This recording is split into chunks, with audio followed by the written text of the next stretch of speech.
group of main characters, if I'm remembering right, there's Shun, who wears the armor of Andromeda. There's Shiryu, who wears the armor of Dragon. There's Hyoga, who wears the armor of the Swan. And there's Ikki, who wears the armor of the Phoenix. Now, Ikki, interesting story behind him. He was actually a bad guy at the start of the original Saint Seiya series. He started off as their first, like, antagonist, who eventually does, I think, what my friends call a heel turn in wrestling phrases. You know, he kind of does this about face and ends up, you know, finding the goodness within himself again and, you know, rejoining the good guys team. But I always like a good bad guy becomes good guy kind of story. I don't know why those kind of appeal to me. It's like, see, you knew what was right all the time, you know?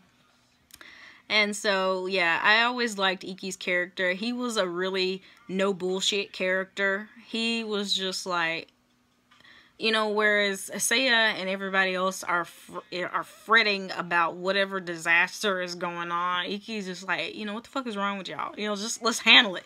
Let's get to the rat killing, in other words. You know, and a lot of the times, because of his kind of independent kind of nature, independent, rebellious nature, even after he, you know, returned to the good guy's side and was fighting along the forces of good again, his personality kind of made him like the black sheep amongst the others in the group. And so consequently, Ikki often ended up working alone quite a bit, you know, whereas the others are working together, you know, we're traveling here together, we're gonna do this together, we're doing all that together. Ikki is like, I'll see y'all when you get there. It's like, you know, I'm not gonna travel with you, I'm not necessarily a part of this troop that you've got. And my my PlayStation just unidled, in case you're wondering why it just lit up over here. But yeah, Ikki had that personality of, you know, ain't nobody got time for this. So, you know, if there's a situation, let's handle it. If there's a bad guy, let's kill them. Let's just do what we got to do to get this shit done. And I liked Ikki a lot because of that outlook. Because I think a lot of the times, that's kind of how I am.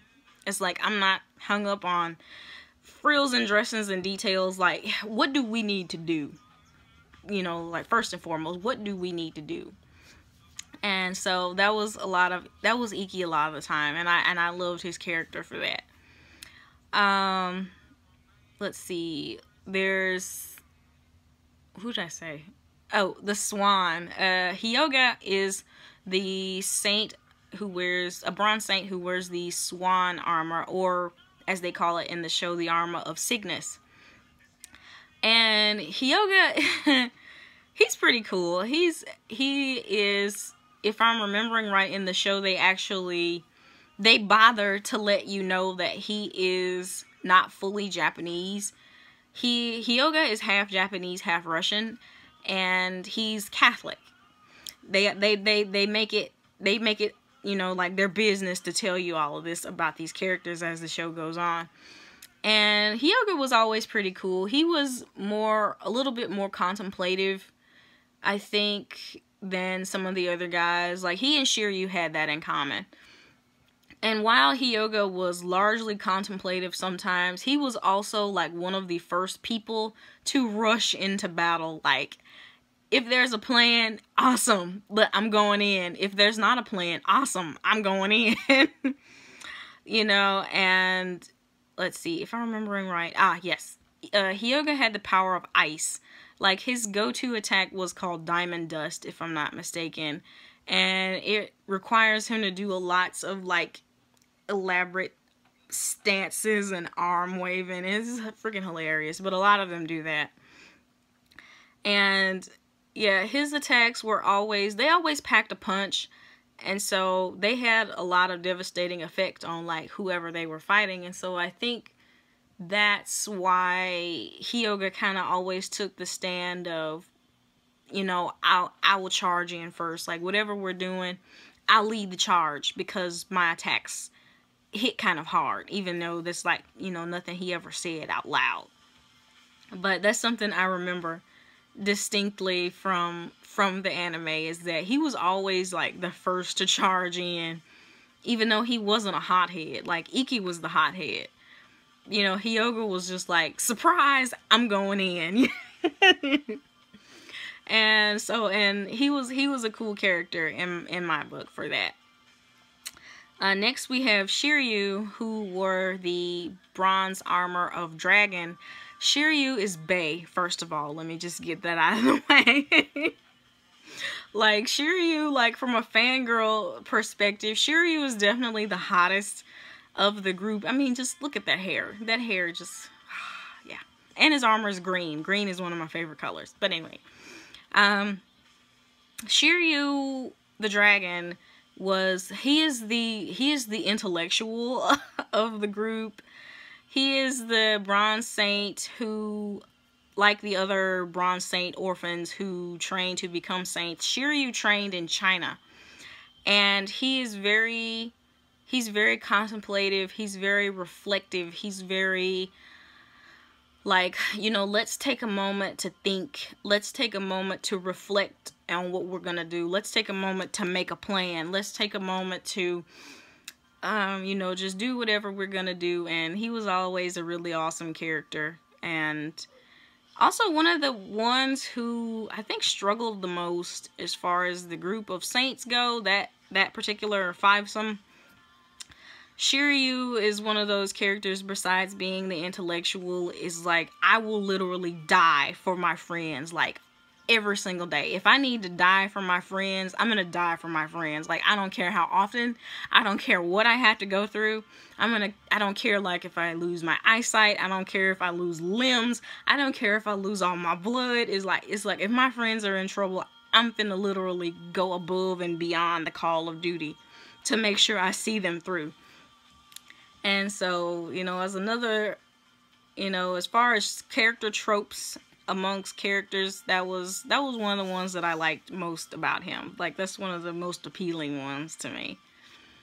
And let's see, what else about Shiryu? Shiryu was like the only one who had like a girlfriend from the get-go. But I don't know, I guess Seiya kind of did too. Yeah, Seiya kind of did too. Him and Shiryu both kind of had girlfriends, unofficial girlfriends from the get-go, like from the start of the series. Like, I'm not gonna hate on her. I'm not gonna hate on her. She's cool. Lastly, we have Shun, who is the bronze saint who wears the armor of Andromeda. For those of you who know your Greek mythology, Andromeda, I think, was the princess who was sacrificed to, or was going to be sacrificed to, the Kraken. If I'm not mistaken, if I'm remembering the Clash of the Titans film from like way back, not the new one, the old one. But yeah, Shun wears the armor of Andromeda. Shun is the nice one. He's the nice one. That's who he is. Shun is very sympathetic. He's very compassionate. He's very, let's not hurt them if we don't have to. You know, let's take pity on our enemy who is wounded right here, you know. Let's go help this person. Let's go save this village, you know. Let's go. I'm gonna go over here and save this bunny and this dog and this cat and just everything. That's just who was Shun. Shun was just like compassionate to the highest caliber. And even though this was a very endearing quality that he had, it was also kind of disadvantageous as far as him being a saint. Like, Shun's compassion and lack of wanting to fight or engage in violence, unless he absolutely has to, that has cost him more than a couple of times on the battlefield. But, you know, regardless, I like that his character kind of basically sticks to his guns, you know. Like, even though he tends to put himself in danger by being so compassionate and kind to people, even though he probably shouldn't be, he doesn't change. He sticks, because that's who he is. He sticks to his guns, and he's always, you know, ready to show somebody some kindness. and that was very cute of him. He's adorable. But yeah, so those 5, Pegasus Seiya, Andromeda Shun, Dragon Shiryu, Phoenix Ikki, and Cygnus Hyoga make up the 5 bronze saints that are like the main characters in the show. So I don't know, it's a great older series. Saint Seiya is. There are several recent like spin-offs and adaptations to Saint Seiya. I think, let me see, I think the most recent spin-off was called Saint Seiya Soul of Gold, if I'm not mistaken. And that series, I think, was like from 2014 or 2015. And it mainly revolved around the Gold Saints of Athena, not the Bronze Saints, not Seiya's crew per se, because it was a spin-off technically. And it revolved around the Gold Saints. I saw maybe 4 or 5 episodes of it, but I kind of got involved in other things, and I never like picked the series up. I think it ran for either maybe 10 or 12 episodes, I think. But I enjoyed what I saw of it. I just got busy with other stuff and kind of put it down and never picked it back up. Something that I should remedy pretty soon. As far as the newest Saint Seiya adaptation, I think there's a new series coming to either Netflix or Crunchyroll, or someone is doing a brand new Saint Seiya installment, like a new chapter in the series, and I'm not exactly sure where it picks up from, because as I said, Saint Seiya has been going since the 80s and it has never actually stopped. You know, its different series is kind of end periodically, like the Bronze Saint saga ran for this long, and then the Gold Saint saga, and then there's the Sanctuary saga, the Hades saga, then there's Saint Seiya Lost Canvas, there's Saint Seiya Omega. There are like several different movies, and so this series has a lot of installments, a lot of chapters, a lot of content. And as far as where this new series is picking up, actually, I haven't the slightest idea, but I'm definitely gonna check it out. You can guarantee that. So yeah, this has been Mary's Saint Seiya chat in the middle of the night. I think it's like, what time is it? It's midnight. It's 12:03 right now. So I'm gonna get my drink and finish it and probably play my video game, maybe, or I might color, or I don't know. I may just like watch YouTube videos or cats or Saint Seiya Soul of Gold. I don't know. Who knows? But thanks guys for tuning in. I hope you enjoyed this video. Please give this video a thumbs up if you enjoyed it. Please subscribe.